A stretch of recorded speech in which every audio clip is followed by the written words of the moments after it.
Hello eighth class.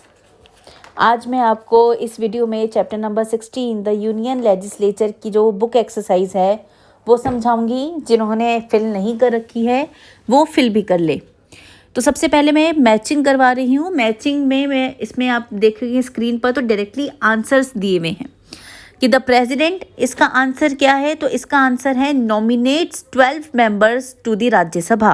कि president क्या कर सकता है? 12 मेंबर जो है राज्यसभा के लिए नॉमिनेट कर सकता है। नेक्स्ट है the vice president. Vice president कौन होते हैं? राज्यसभा का चेयरमैन, उसको वाइस प्रेसिडेंट जो है वो होते हैं। नेक्स्ट है द स्पीकर। स्पीकर का क्या काम होता है? लोकसभा की जितनी भी मीटिंग होती है उनको प्रिसाइड करना। तो इसका आंसर है D is the presiding officer of the Lok Sabha. Next है पार्लियामेंट। पार्लियामेंट का आंसर है E can introduce a bill to amend the constitution. कि पार्लियामेंट के अंदर ही कोई भी बिल इंट्रोड्यूस किया जाता है कॉन्स्टिट्यूशन को अमेंड करने के तहत। और लास्ट है द राज्यसभा। राज्यसभा को हम परमानेंट हाउस कहते हैं। अब आ जाओ चूज द करेक्ट आंसर पे। The president carries out his और her function on the advice of the prime minister and. कि प्रेसिडेंट जो है अपना काम करता है, सारा अपना फंक्शन जो है वो करता है प्राइम मिनिस्टर के एडवाइस पर। और किसके एडवाइस पर? Lok Sabha, the council of ministers और द राज्यसभा। तो इसका आंसर है the council of ministers. Next है both the central and state government can make laws on the subject. कि बोथ सेंट्रल और स्टेट गवर्नमेंट जो है दोनों मिलकर इस सब्जेक्ट के ऊपर लॉज बना सकती है। वो कौन सी लिस्ट होती है? यूनियन लिस्ट, स्टेट लिस्ट और कॉन्करेंट लिस्ट। तो इसका आंसर है कॉन्करेंट लिस्ट। एक चीज़ आप याद रखिए, बुक वर्क जो है वो रिड्यूस नहीं हुआ है, तो बुक वर्क आपको सारा ही करना पड़ेगा। नेक्स्ट है द लोकसभा, राज्यसभा, विधानसभा। इनमें से किसको हम काउंसिल ऑफ स्टेट्स के नाम से जानते हैं? तो इसका आंसर है राज्यसभा। नेक्स्ट है the president can nominate members from the Anglo Indian community to the Lok Sabha. कि लोकसभा में एंग्लो इंडियन कम्युनिटी से कितने मेंबर्स जो है प्रेसिडेंट नॉमिनेट कर सकता है? तो इसका आंसर है दो मेंबर वो नॉमिनेट करता है लोकसभा के अंदर। यहाँ पे आप कंफ्यूज मत होइएगा, राज्यसभा में वो 12 करता है, लेकिन लोकसभा में वो एंग्लो इंडियन कम्युनिटी से 2 मेंबर नॉमिनेट करता है।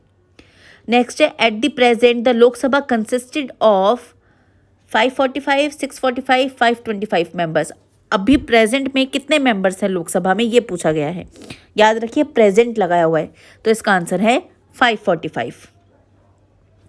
नेक्स्ट है आपका ट्रू और false. The state list include subject of national importance. की जो स्टेट लिस्ट होती हैं वो नेशनल इंपॉर्टेंस इंक्लूड करती है, तो ये इसका आंसर है फॉल्स। इसमें स्टेट की जगह पे आएगा आपका यूनियन लिस्ट। इसको आप करेक्ट करके लिखेंगे। नेक्स्ट है the member of the Lok Sabha should be at least 30 years of age. कि लोकसभा के मेंबर का कम से कम 30 साल की उम्र होनी चाहिए, तो इसका स्टेटमेंट करेक्ट है, ट्रू आएगा इसका आंसर। नेक्स्ट है the Rajya Sabha is a permanent house and can not B dissolve by the president. कि राज्यसभा परमानेंट हाउस होती है और इसको प्रेसिडेंट के द्वारा डिसॉल्व नहीं किया जा सकता, ये स्टेटमेंट करेक्ट है। नेक्स्ट है the money bill has to be introduced in the Rajya Sabha. की मनी बिल को राज्यसभा में इंट्रोड्यूस किया जाता है, तो स्टेटमेंट फॉल्स है। करेक्ट स्टेटमेंट क्या होगा? राज्यसभा की जगह लोकसभा आएगा, लोकसभा में इंट्रोड्यूस किया जाता है। नेक्स्ट है the vice president is the presiding officer of the Rajya Sabha. की वाइस प्रेसिडेंट जो है वो राज्यसभा का प्रिसाइडिंग ऑफिसर होता है, ये स्टेटमेंट करेक्ट है। अब आ जाओ फिल इन द ब्लैंक्स में। फिल इन द ब्लैंक्स यहाँ पे बेटा फिल नहीं करके दिए हुए हैं, तो मैं आपको आंसर बता रही हूँ, आप मैच कर लीजिएगा। The functions of the government are divided into 3 branches. कि जो फंक्शंस होते हैं गवर्नमेंट के वो 3 ब्रांचेस में डिवाइडेड होते हैं। कौन कौन से? The legislature, the executive and the judiciary. इन 3 में डिवाइड होते हैं। नेक्स्ट है subjects for legislations are divided into 3 list. Subjects जो होते हैं किन पे क्या क्या वर्क किया जाएगा, वो 3 लिस्ट होती है। कौन कौन सी वो लिस्ट होती है उनके नाम लिखने हैं। Union list, concurrent list and state list. Next है the union parliament has 2 houses. Union parliament के 2 हाउस होते हैं। कौन कौन से? The Lok Sabha and the Rajya Sabha. Next है the dash is a permanent house. किसको परमानेंट हाउस कहते हैं हम? राज्यसभा को परमानेंट हाउस कहते हैं, तो इसमें राज्यसभा आएगा। The Rajya Sabha is a permanent house, it can not be dissolved.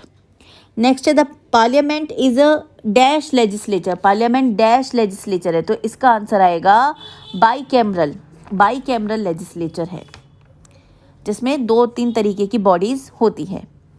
तो ये आपका बुक वर्क हो गया। आई होप अब आपको इस चैप्टर में कोई दिक्कत नहीं होगी।